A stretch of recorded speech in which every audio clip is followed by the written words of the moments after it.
Narito ang mga pinakahuling kaganapan sa mundo ng palakasan. Reports.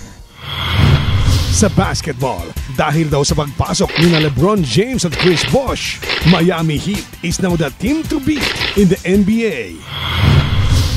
Pero Lakers at Celtics hindi daw magpapatalo. New York Knicks ni Amari Stoudemire palaban din. Sa Philippine basketball, marami ang nadismaya sa hindi magandang ipinakita ng Smart Gilas Pilipinas sa Jones Cup. Kaya ilang mga manlalaro sa PBA maaaring kukunin ni Coach Toroman. Si Taulava maaaring mapasama, pero Kelly Williams at Ryan Reyes alanganin pa.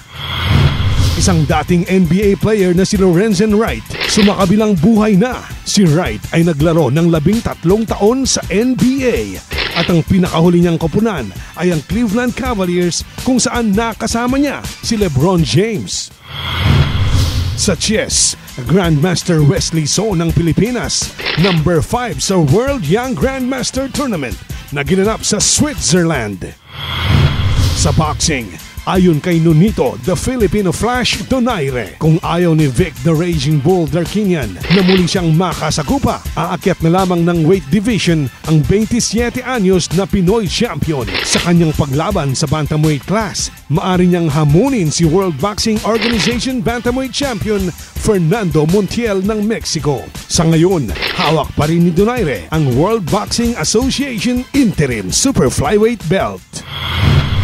Sa boxing pa rin, Coach Freddie Roach, kumpiyansang pababagsakin ni Manny Pacquiao si Antonio Margarito sa kanilang laban sa Nobyembre ngayong taon. Yan ang ating Sports Reports. Dito lang sa Game Time. Hi, I'm Asis Jan Palpalatok from Santo Domingo Tennis Club. Ating ipakikilala ang isang bagitong Ilocano game idol na taga dito mismo sa kinaroroonan ko ngayon, bayan ng Santo Domingo, Ilocos Sur.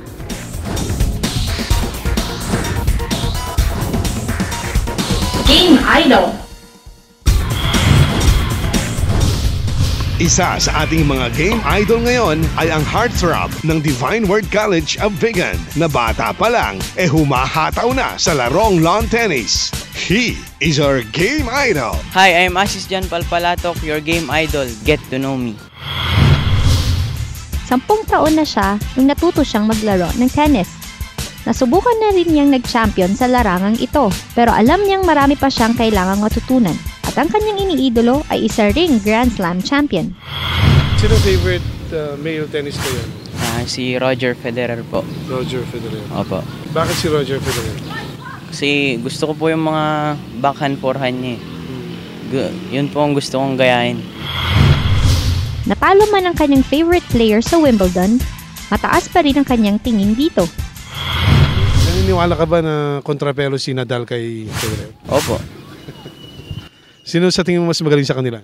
Si idol po ako eh. Kay Roger Federer po ako. Natanong din namin kung sino ang pinaka-sexing athlete sa kanya.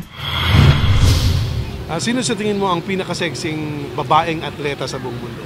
Si Maria Sharapova po kasi maganda siya, sexy, tsaka magaling po. At napag-uusapan na rin lamang ang mga girls, nag-follow-up question kami. May girlfriend ka ba? Meron po. Ano pangalan girlfriend mo? Si Juan po. Diana May Enriquez. Aba, inspirado pala sa paglalaro ng tennis ang ating gwapitong game idol. Po. Bakit tennis yung napili mong event maliban sa iba? Kasi yun po yung kwan ng daddy ko eh. Naglalaro din po siya ng tennis. Ibig sabihin, daddy mo bang nagturo sa'yo sa paglalaro ng tennis? Opo. Maliban sa paglalaro ng tennis, Laker fan din pala ang ating game idol.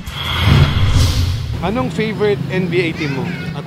Lakers po kasi nandun po si Kobe Bryant. Tsaka si Pau Gasol po. Ano nga ba ang nakukuha niya sa paglalaro ng tennis? Good health po, tsaka magandang pangangatawan. How do you manage naman your time tsaka sa pag-aaral mo sa paglalaro ng tennis?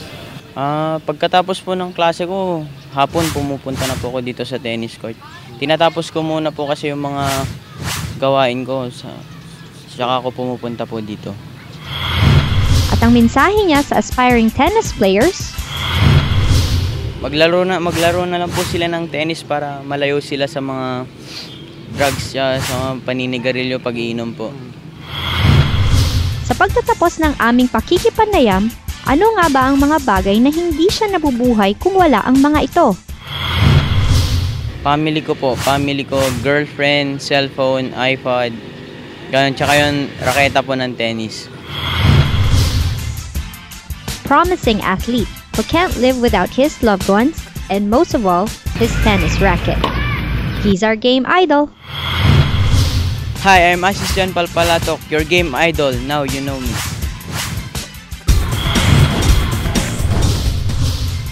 Coming up ang Game Time. Alamin kung sino si Cassius Clay na isang legend sa larangan ng boxing dito lang sa Game Time.